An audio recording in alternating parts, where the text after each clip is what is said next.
ស្រឡាញ់គ្នានេះជាល្បែងទាន់សម័យកុំធ្វើមុខដូចជាសង្ស័យងាយស្រួលទេថ្លៃចាំស្ដាប់លក្ខខណ្ឌអ្នកណាឈប់ស្រឡាញ់មុនអ្នកនោះនឹងខ្លាចជាអ្នកចាញ់ជួបរាល់ថ្ងៃ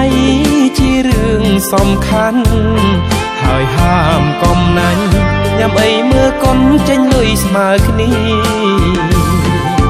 បើស្រឡាញ់គ្នាលើមួយខែត្រូវនាំជួបម៉ែឲ្យគាត់ចំណាំបើ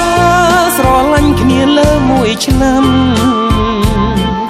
ត្រូវធ្វើពិធី anniversary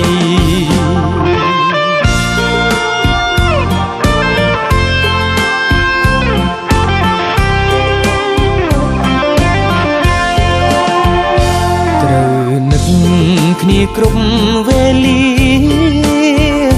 ហាមនឹកអ្នកណាផ្សេងផ្ដេសផ្ដាំងអ្នកដែលចាញ់នឹងត្រូវប្រកាសជាសាធារណៈហើយត្រូវតែសុំរៀបការអ្នកណាឈប់ស្រឡាញ់មុនអ្នកនោះនឹងខ្លាចជាអ្នកចាញ់ជួបរាល់ថ្ងៃជារឿងសំខាន់ហើយហាមកុំណាញ់ញ៉ាំអីមើលកុនចេញលុយស្មើគ្នា